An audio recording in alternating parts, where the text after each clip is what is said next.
Mas você pode abrir a sua Bíblia. Na carta de Paulo aos Romanos, capítulo 4, versos 19 a 21. O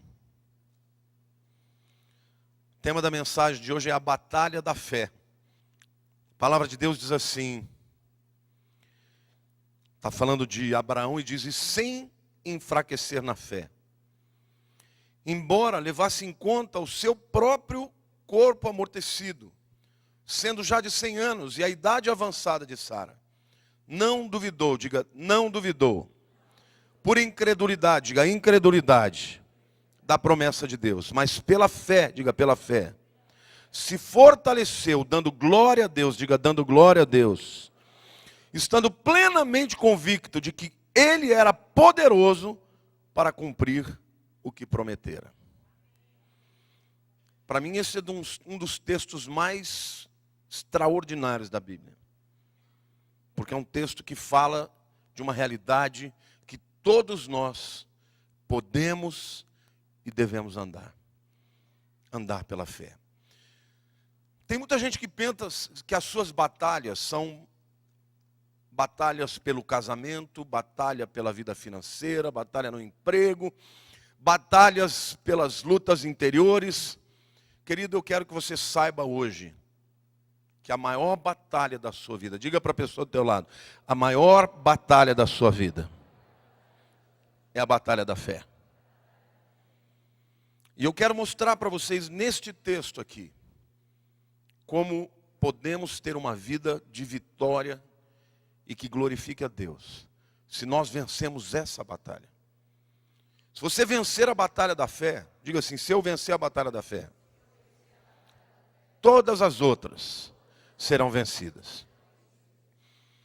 Portanto, a primeira reflexão que eu quero fazer sobre esse texto é que todos os pecados, olha para o teu irmão e diga assim, todos os pecados nascem da incredulidade nas promessas de Deus. Ansiedade, indiferença, remorso, inveja, amargura, impaciência, lascívia, tudo isso são árvores nascidas da raiz da incredulidade.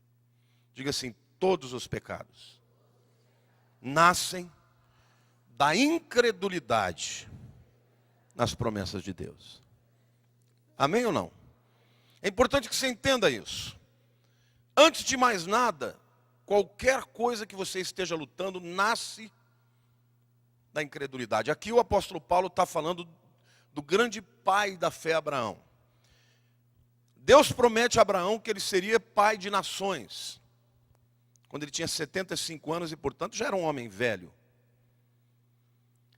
E ele toma posse disso, e a sua luta ao longo de toda a sua existência, até que Isaac nascesse com 100 anos, foi a luta contra a incredulidade.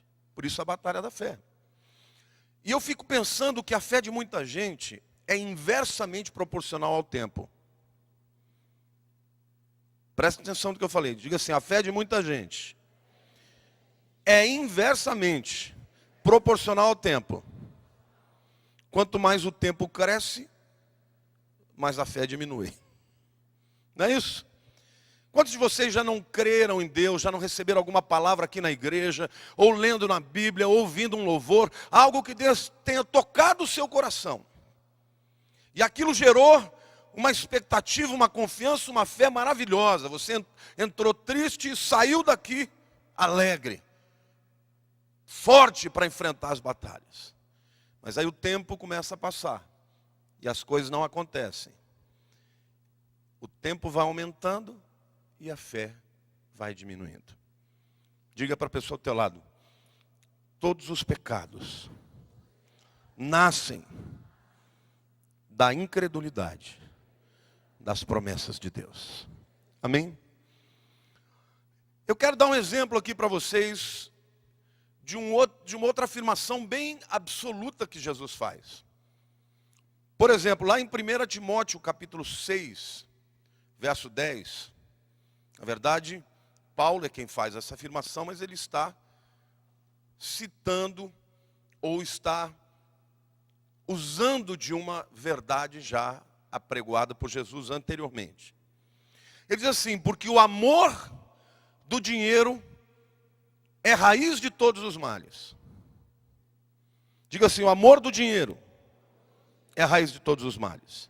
E alguns nessa cobiça se desviaram da fé e a si mesmos se atormentaram com muitas dores. Vejam que coisa interessante que o texto diz. O amor do dinheiro, ou ao dinheiro, é raiz de todos os males. Eu disse anteriormente que todo pecado nascia na incredulidade. E aqui ele liga o amor ao dinheiro à incredulidade. E alguns nessa cobiça se desviaram da fé e a si mesmos se atormentaram com muitas dores.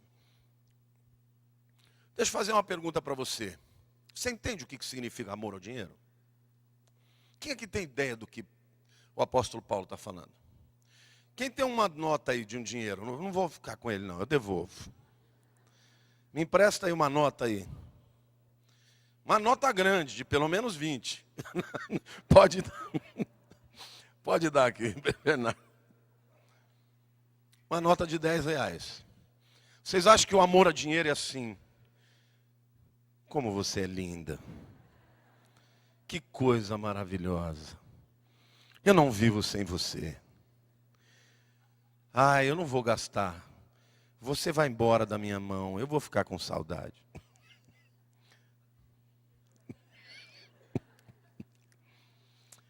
Será que é isso que Paulo está falando? Será que o amor ao dinheiro é o amor ao papel, a uma moeda? O que é o amor ao dinheiro que o apóstolo Paulo está dizendo que é a raiz de todos os males? O dinheiro, ele simboliza alguma coisa. O que o dinheiro simboliza? Poder, que mais?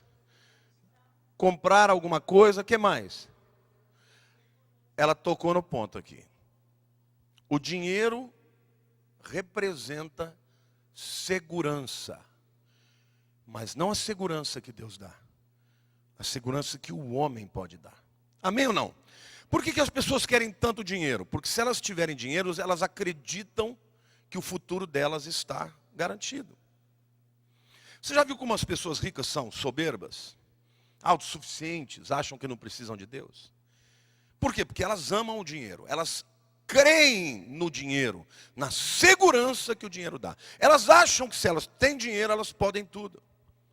Tem muita gente que por causa de ganhar um pouco mais de dinheiro já abandona Deus. Afinal de contas, eu não preciso mais de Deus. Agora eu pergunto para você, de que adianta todo o dinheiro do mundo se você tem um filho drogado caminhando para a morte? De que adianta todo o dinheiro do mundo se a tua família está sendo desfacelada? De que adianta todo o dinheiro do mundo se o médico chegar para você e disser: a tua enfermidade é para a morte, não tem cura? A segurança que o dinheiro dá, ela é falsa. E por isso a Bíblia diz que vai trazer muitas dores e muitos tormentos. Então, literalmente, quando a Bíblia fala que o amor ao dinheiro é a raiz de todos os males, a Bíblia está dizendo não outra coisa senão a fé na segurança que os homens podem dar, que a matéria pode trazer, é a raiz de todos os males. Isaías capítulo 55, versículo 1, a gente vê Deus falando com as pessoas e fala como Ele quer que a gente lide com Ele. Veja o que Isaías 55, verso 1 diz. Deus está dizendo assim: todos vós, os que tendes sede, vinde às águas, e vós, os que não tendes dinheiro, vinde, comprai e comei. Sim, vinde e comprai sem dinheiro e sem preço, vinho e leite. Querido, Deus está dizendo para você, por que você está tendo segurança no dinheiro para você poder comprar coisas, quando eu dou tudo isso para vocês abundantemente e de graça? Amém ou não? Ou seja, o amor ao dinheiro significa fazer do dinheiro o seu Deus. E fazer do dinheiro a sua segurança, o seu porto seguro. Queridos, há muita gente vivendo para conseguir dinheiro. Porque no fundo, seu coração não confia nas promessas de Deus. O coração que ama o dinheiro, na verdade é um coração que antes de amar o dinheiro, duvidou da promessa de Deus. Diga para a pessoa do teu lado, o Senhor é provedor. Diga, o Senhor é bom. Diga, o Senhor é Pai. Diga, o Senhor é que nos dá segurança. Diga, Ele é o Shaddai, o Todo-Poderoso. O Senhor é nossa fortaleza, nosso lugar seguro, amém ou não? Este é o Senhor, e é nele que devemos confiar, a Ele devemos amar.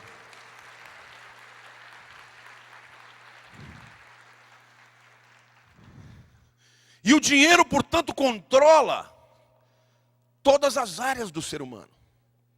Porque no fundo, quando o ser humano se entrega ao pecado, ele está se entregando por conta de acreditar que aquilo vai lhe trazer felicidade.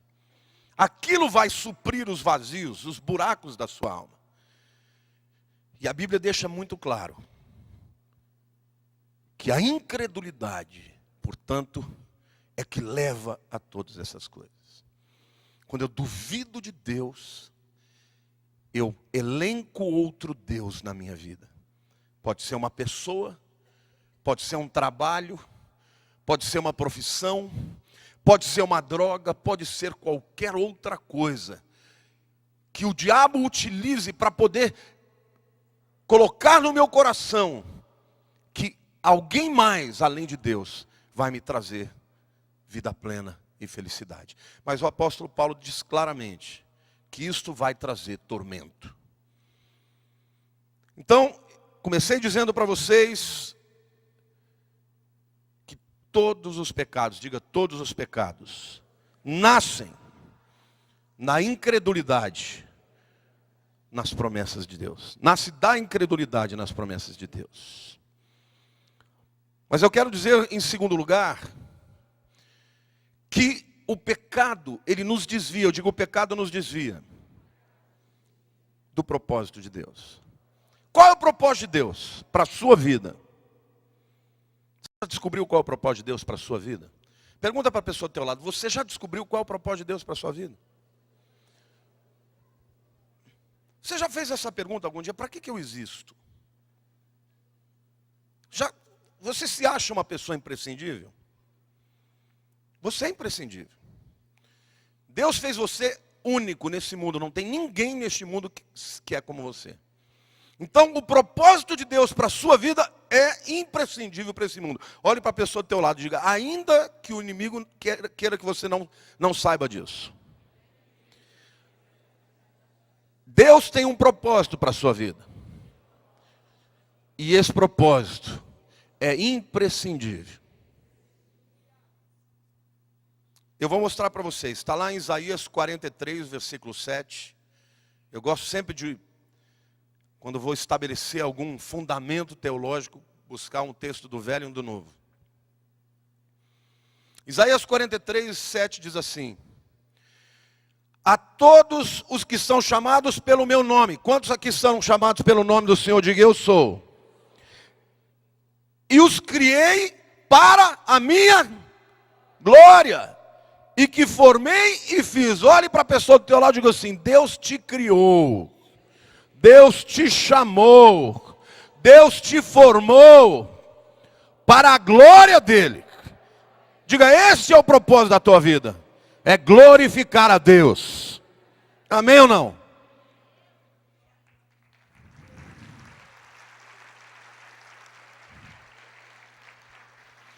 Agora vamos ler Efésios capítulo 1, versos 6 e 12.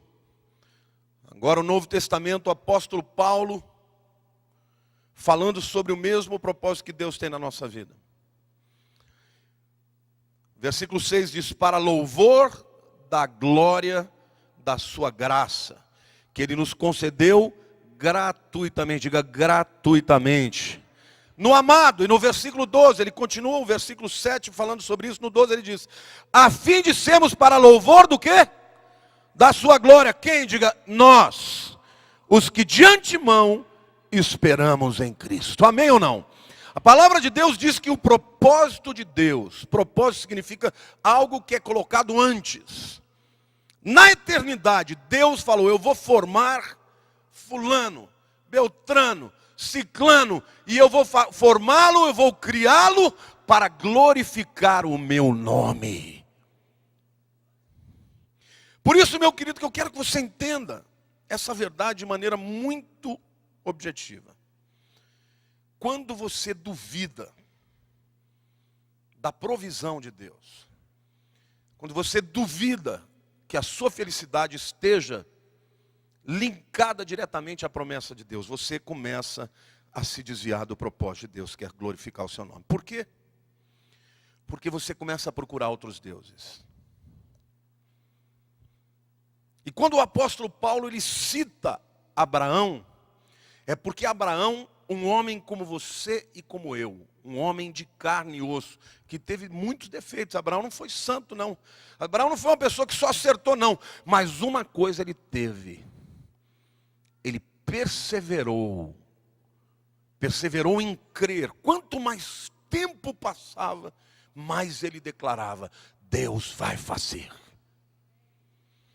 E isso é tão lindo, que quando Abraão chega no monte Moriá, depois de 3 dias de caminhada, para entregar o seu filho Isaque, quando ele subia de um lado do monte, para entregar Isaque, o carneiro estava subindo do outro lado. Ele não via, mas pela fé, eles estavam caminhando para se encontrar, para que o carneiro fosse o sacrifício no lugar de Isaque. Querido, a bênção de Deus, a provisão de Deus, aquilo que vai gerar glória para Deus na sua vida, está subindo o morro do lado que você não está vendo. Mas se você desistir, você vai perder a bênção. E vai se agarrar em outras coisas. E vai se desviar do propósito de Deus. Porque descreu na promessa. Até a última hora, quando Isaque pergunta, pai, aqui está a lenha, aqui está o fogo. Eu já tinha até acendido o fogo do altar. Mas onde está o cordeiro? E Abraão diz, Yahweh Jireh, o Senhor proverá. Isto é fé. 25 anos ele esperou para que Isaque nascesse. Pelo menos mais 30 anos, porque muita gente fala que Isaque era jovenzinho. Não, Isaque já era um homem feito. E este homem continuou crendo. E quando aquilo foi colocado à prova, ele não titubeou. Ele preferiu crer na promessa de Deus do que na circunstância.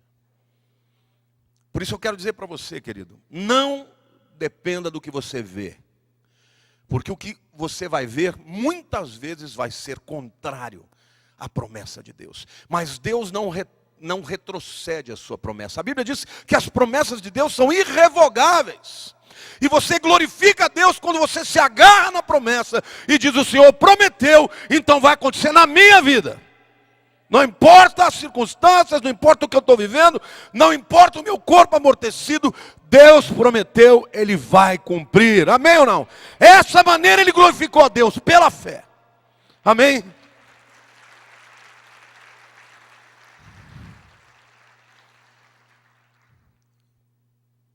A terceira verdade que eu quero falar a vocês, na verdade é uma pergunta. Como é que nós alcançamos a razão da nossa existência? Qual é a razão da nossa existência? Pode falar alto, porque é isso mesmo. Qual é a razão da nossa existência? Glorificar a Deus, diga glorificar a Deus. Agora, se o alvo da nossa existência é glorificar a Deus, como é que a gente realiza isso? Diga assim, pela fé. Olhe para o teu irmão e diga assim, fé. Pura e simplesmente. Diga, porque quem crê, obedece. Quem crê, persevera. Quem crê, batalha. Quem crê, se fortalece. A fé te linka a Deus e não às circunstâncias. O versículo 19 diz assim: e sem enfraquecer na fé. Embora levasse em conta o seu próprio corpo amortecido, sendo já de 100 anos e a idade avançada de Sara. A Bíblia não diz que Abraão era louco. Ele sabia que ele era velho. Quando a Bíblia fala, embora levasse em conta o fato dele ser velho e a sua mulher ser velha, quer dizer, ele não era idiota. Ele sabia que naturalmente não ia acontecer mais. Mas ele sabia que se Deus prometeu, o sobrenatural ia acontecer, amém ou não? E a Bíblia é tão tremenda que quando Deus vem, depois desse tempo todo, Abraão não tinha a mínima ideia de como ia acontecer. Deus se apresenta a ele, Jesus aparece junto com 2 outros anjos, ele está sentado na porta da sua casa, e o Senhor chega e já logo começa a falar com ele se prostra no chão, ele percebe que eram pessoas diferentes. E ele fala, você vai ter um filho. E Sara está na tenda, dá aquela risadinha, e o Senhor fala, você riu, né? Ela fala, não ri não, riu sim, porque eu ouvi. Eu ouvi você falando, como é que eu vou ter filho agora? E o Senhor diz assim, vai sim. E a partir de agora, vou mudar o nome de vocês. Abraão não vai mais chamar Abraão, vai chamar Abraham. E ele colocou a letra Re do seu nome, do nome de Yahvé, que é a letra que simboliza a graça, que os rabinos dizem que é a letra que simboliza o fluir do Espírito de Deus. E tirou e colocou o Re da letra do nome de Deus no nome de Abraão, e ele virou Abraham. E tirou o Sarai, tirou o Hirikiod do final, que fazia com que o seu nome fosse meu Senhor. Chamava o seu marido de meu senhor e colocou o mesmo Re na vida de Sara. Ela virou Sarar, que se tornou a princesa. E 1 ano depois, nasce milagrosamente Isaac. Abraão considerava o seu corpo, olhava para o seu corpo, entendia a sua limitação, mas não enfraqueceu na fé. Continuou crendo, e na hora de Deus, olha para o teu irmão e diga, na hora de Deus, diga, Deus não se atrasa, Deus não se adianta, diga, Deus é pontual. Na hora de Deus, Deus fez o milagre, colocou a natureza dele, o sobrenatural dele, do seu nome, no nome de Yahvé, na vida de Abraão e Sara, e eles geraram o filho. Eu quero dizer para você, querido, não desconsidere o sobrenatural de Deus, porque o que Deus prometeu, Ele vai cumprir na sua vida. Agora, como nós podemos então fazer isso? Através da fé. Nunca podemos nos esmorecer. Muita gente começa bem, mas vão se perdendo no meio do caminho. É a jovem que está esperando um homem de Deus. Espera, começa a olhar para o corpo, como eu estou ficando velha. Aí casa com o primeiro que encontrar. Aí depois, não sabe porque a vida vai ser um tormento. É a pessoa que está sentindo uma tentação, uma luta, por alguma área, resiste um pouco, daqui a pouco fala, quer saber, Deus não tirou do meu coração, eu vou soltar a franga. A fé, meu querido, deve dirigir a sua vida como um todo. E quando você anda por fé, você glorifica a Deus. Amém ou não? A fé não é para super-homens. Muito pelo contrário. A fé é para pessoas absolutamente dependentes. Pessoas que têm consciência da sua incapacidade, da fraqueza. E por isso se agarram a Deus. Amém ou não? Paulo teve uma experiência na Bíblia que eu acho linda. Mas muita gente interpreta de forma errada esse texto. Paulo viveu também o seu momento de Abraão, ou a sua história de esperar por uma bênção e ela demorar. Veja o que diz a palavra de Deus. 2 Coríntios 12, de 8 a 10.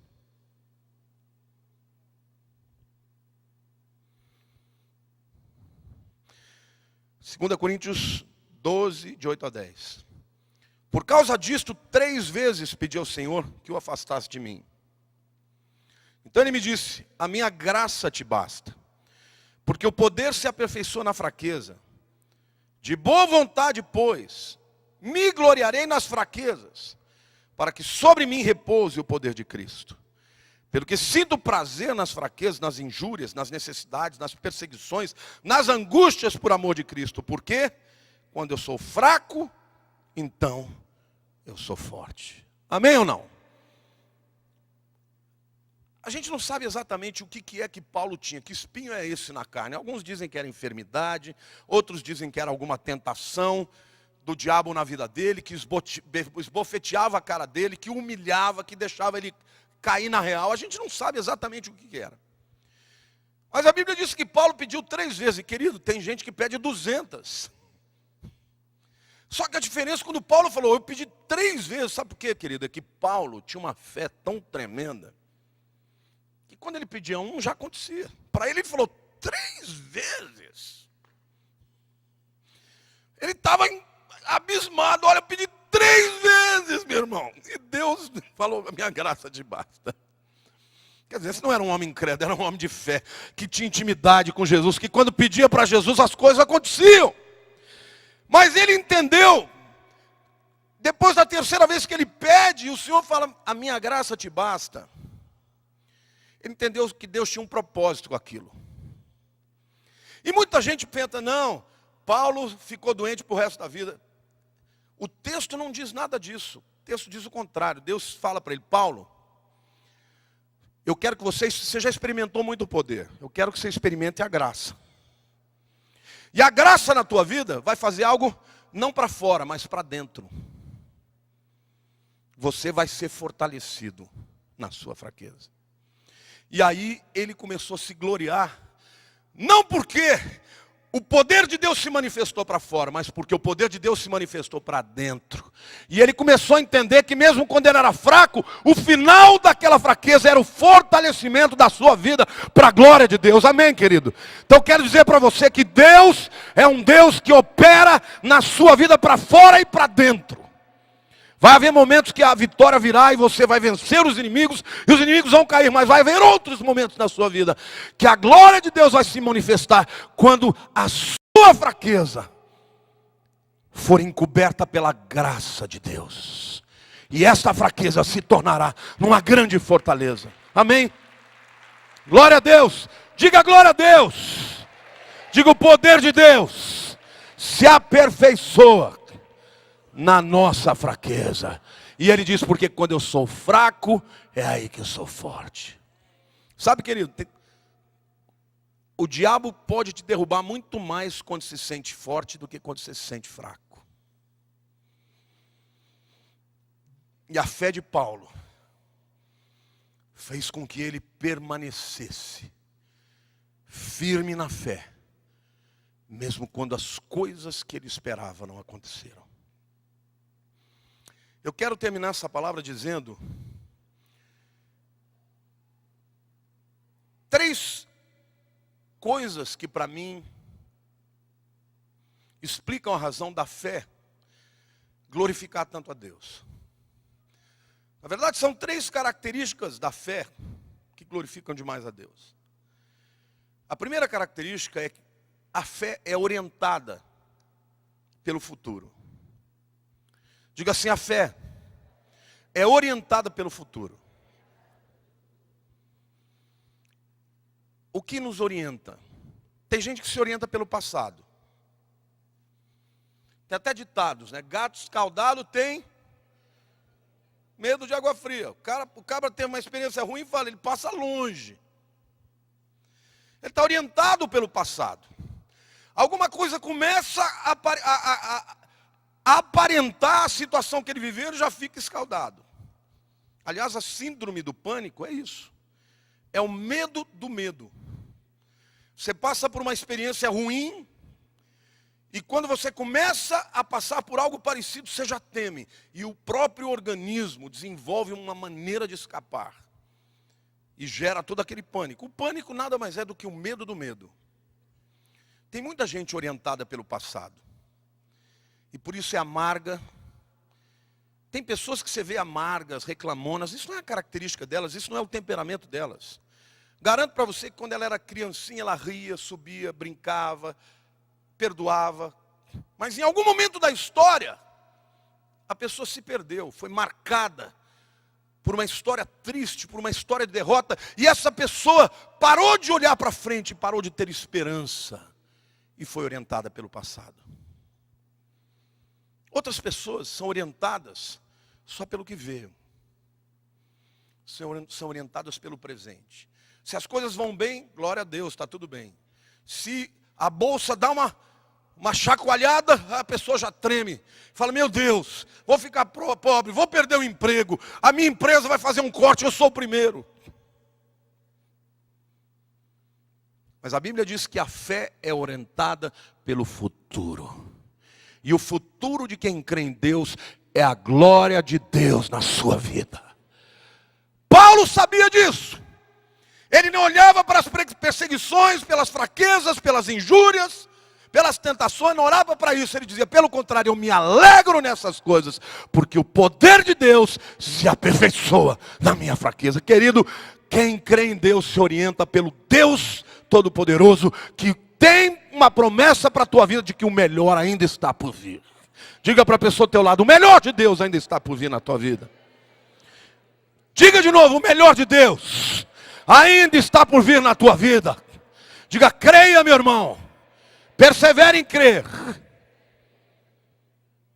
Segunda característica da fé, que na minha opinião é uma das razões para glorificar a Deus, é que a fé produz fruto.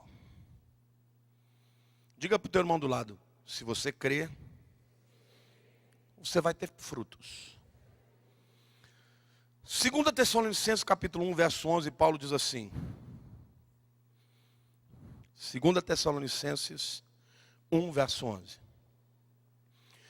Por isso também não cessamos de orar por vós, para que o nosso Deus vos torne dignos da sua vocação e cumpra com poder todo o propósito de bondade e obra de fé. Diga, e obra de fé. Querido, quem crê, opera. Quem crê, age. Quem crê, frutifica. Amém ou não? Você quer saber se uma pessoa crê de verdade? Não adianta nada você olhar, ela pregar bonito, falar em línguas, dar pulo, ter uma aparência avivada. Você quer saber se a pessoa crê de fato? Veja os frutos dela. Como ela opera neste mundo. E Paulo está orando, literalmente, para que Deus torne todos aqueles crentes em Tessalônica dignos do chamado. E que cada um cumpra com poder o propósito de bondade e obra de fé. E Gálatas 5, verso 6 diz assim. Gálatas 5, 6. Porque em Cristo Jesus, diga, em Cristo Jesus. Diga, nem a circuncisão, nem a incircuncisão tem valor algum, mas a fé que atua pelo amor. Os Gálatas estavam brigando se devia circuncidar ou não os gentios. Paulo fala, isso é tudo figura. Nem uma coisa nem outra tem valor. Vocês estão brigando pela coisa errada. Eu quero saber de vocês o seguinte. A fé de vocês está produzindo amor? A fé de vocês tem poder? Então diga assim, meu querido. Diga, fé é poder. Poder para quê? Para frutificar. Deus não quer que você tenha esterilidade na tua vida. A pessoa que não frutifica fica amarga. Não se envolve, não crê e critica os que estão fazendo. Se você crer, você será uma bênção. E você vai amar, vai tocar, vai transformar, vai influenciar, vai frutificar. Porque é isso que a fé faz. Amém? Como podemos glorificar a Deus? Diga, pela fé. Diga, porque a fé é orientada pelo futuro. Porque a fé frutifica. E por último lugar, como eu disse, 3 características da fé. A fé só subsiste se nós estivermos em constante combate contra a incredulidade. Diga para a pessoa do teu lado aí, precisamos combater a incredulidade todos os dias. Querido, a fé não é uma coisa que você recebeu hoje e vai ter para o resto da vida. A fé, você tem e mantém e aumenta ou diminui, dependendo da sua postura de guerra. Diga para o teu irmão do lado, você está na guerra, meu irmão. Diga, a tua guerra não é pelo teu emprego. Diga, a tua guerra não é pela tua família. Diga, a tua guerra é para permanecer crendo nas promessas de Deus. Apóstolo Paulo diz em 1 Timóteo 6,12: combate o bom combate da fé. Toma posse da vida eterna, para a qual também foste chamado e de que fizeste a boa confissão perante muitas testemunhas. Tem muita gente brigando a guerra errada. Quando as pessoas vêm me procurar em aconselhamento, marido brigando com mulher, batendo boca por cá, ele não me ama, ele não olhou para minha cara, ele não me deseja mais, para de frescura, vocês precisam se converter, precisam dobrar o joelho, precisam deixar Jesus entrar na sua vida e fazer um rebuliço na tua história. O que está faltando é fé. Lá atrás, lá no âmago, lá na raiz, o problema entre vocês nasceu da incredulidade. E o diabo vai gerando tormento atrás de tormento. Não vai brigar contra o teu marido nem contra a esposa. Brigue com o diabo e confie em Deus. Brigue para que a tua fé não esmoreça, porque Deus vai fazer um milagre. Ele é fiel, Ele vai fazer um milagre. Ele pode, se você permanecer crendo, Ele vai operar. Amém? Aplauda o Senhor, diga eu creio em nome de Jesus.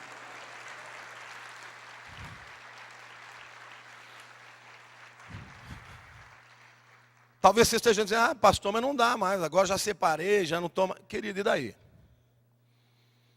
Desde quando, decreto humano, Deus fala, que pena, agora não posso fazer mais nada. O problema não é Deus não ser capaz de fazer um milagre, o problema é que as pessoas desistem. Você quer que Deus faça um milagre na tua vida, então não abre mão dele. Diga, Deus, eu não abro mão do milagre. Deus tem para você restauração. Agora você desistiu. Um dia você vai ouvir de Deus, você desistiu. Se você continuar crendo, Deus pode buscar um marido mais safado e trazer ele de gatinho para você. Você crê nisso? Você crê nisso ou não? Eu estou vendo as pessoas assim, eu creio. Eu creio. Glória a Deus, eu creio, Senhor, Tu és bom. É isso que eu estou falando. Pastor, mas você não vê o demônio que está lá em casa, querido. Oh, querida. Deus é mais forte que demônio. Não existe melhor coisa para fazer do que agarrar nas promessas de Deus. O Senhor é Senhor, Tu és bom, Tu és tremendo. O Senhor muda o coração do pior pecador. A história do filho pródigo é essa. O indivíduo abandonou tudo, a gente não sabe. Não, lê o texto, é rapidinho, né? Parece que foi em 6 meses. Não, a Bíblia não fala isso. Ele foi, mas ele voltou.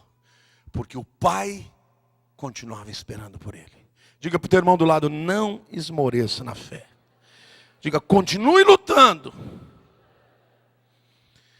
Hebreus capítulo 3, versículo 14, o apóstolo Paulo diz assim. Hebreus 3, 14. Porque nos temos tornado participantes de Cristo. Olha que texto tremendo. Se de fato guardarmos firme até o fim a confiança que desde o princípio tivemos. Você quer participar de Cristo ou não? O que é participar de Cristo? Diga para mim, o que é participar de Cristo? O apóstolo João diz, assim como veremos, seremos. Mas a Bíblia diz que nós somos como Jesus, segundo aquilo que vemos nele. Isso não é só para o futuro, não, é para agora. Se você vê em Jesus o Deus gracioso que venceu a morte na cruz, você não vai temer a morte hoje. Você quer participar de Cristo? Diga para o teu irmão do lado, você quer participar de Cristo? Guarde firme a confiança que você tem desde o princípio. E eu concluo dizendo, porque todo, diga todo, o que é nascido de Deus, vence o mundo. 1 João 5,4, diga todo, diga eu, estou nessa. O que é nascido de Deus, vence o mundo. E essa é a vitória que vence o mundo. A nossa fé. Amém? Você pode aplaudir o Senhor e dizer, eu creio, eu recebo em nome de Jesus.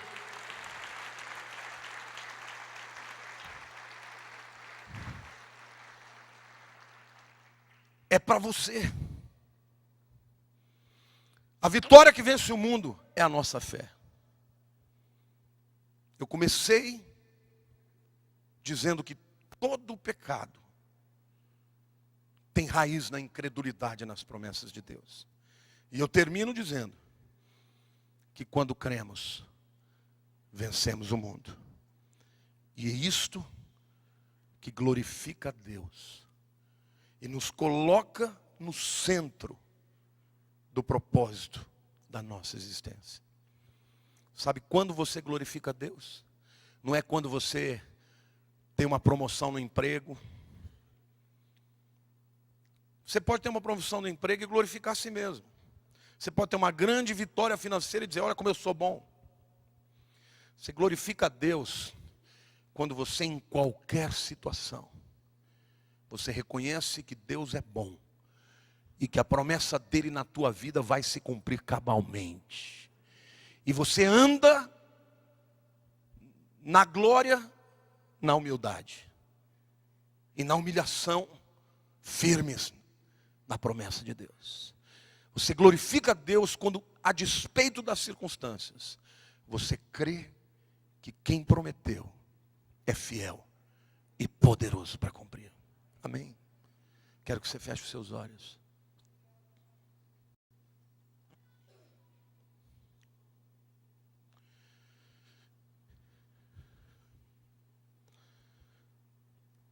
Tira o foco do teu problema. Tira o foco do teu opressor. Tira o foco do passado. Tira o foco do presente. Ainda que você esteja consciente das suas limitações, como Abraão estava. Ele não esmoreceu na fé. Não enfraqueceu na fé. E você também não precisa. Dar glória para Deus é para Ele. Porque Ele está vendo. Ele vê a nossa fraqueza, vê o nosso coração, vê a nossa intenção. E o que alegra o coração do Senhor é quando a gente diz, Senhor, humanamente não existe mais nenhuma oportunidade. Mas eu continuo crendo que a minha vida vai glorificar o teu nome. Entrega o teu caminho a Ele. Entrega os teus medos, as tuas insatisfações. Talvez ele tenha dito não para você, aquela promoção foi para outra pessoa que você não queria que fosse. Você achou que você merecesse mais, querido, mas é que Deus tem muito melhor para você. Talvez aquela pessoa que você gostava, virou as costas, te traiu. Talvez o teu chefe não tenha reconhecido você. Talvez o teu pastor tenha sido injusto com você. Mas nada disso pode enfraquecer a tua fé. Porque Deus é fiel. E Deus é bom. E as suas promessas são irrevogáveis. Diga, Senhor meu Deus, eu quero entregar minha vida. E eu quero hoje dizer para Ti, revela no meu coração os meus ídolos. Revela aquilo, Senhor, que está se tornando a minha segurança. Mas hoje eu deponho os meus ídolos, os meus amores, os meus desejos e os meus sonhos.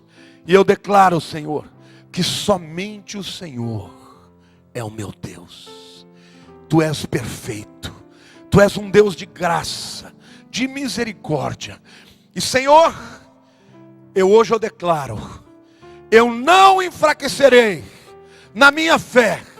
Ainda que a minha carne enfraqueça, ainda que as minhas emoções esmoreçam, a minha fé não enfraquecerá, porque eu estou olhando para aquele que é fiel e é poderoso para cumprir tudo o que prometeu. Ore comigo assim, levante a mão para o céu e diga, Senhor, eu nasci para glorificar o Teu nome. Por isso hoje, que eu entendi que eu posso glorificá-lo com fé, eu declaro para todos os meus sentimentos, para todos os meus acusadores, para tudo aquilo que os meus olhos veem, que a minha confiança está no Senhor, porque o meu Deus é fiel e poderoso para cumprir todas as promessas que fez sobre a minha vida. Em nome de Jesus, na minha fraqueza, eu serei fortalecido. Serei fortalecido quando tu me disseres o sim e quando me disseres espera. Pai, e até o não, eu glorificarei o Teu nome. Mas Senhor, eu não aceitarei o não, a menos que Tu me reveles que a Tua vontade é perfeita. Porque muitas vezes eu abro mão do Teu propósito, não porque saiba que é a Tua vontade, mas porque duvide que o Senhor é poderoso para suplantar as circunstâncias. A minha fé é orientada pelo futuro. A minha fé é orientada pela palavra do Senhor. Tu és fiel e eu e minha casa viveremos de maneira digna a glorificar o Teu nome nesta vida, em nome de Jesus. Amém. Aplauda o Senhor.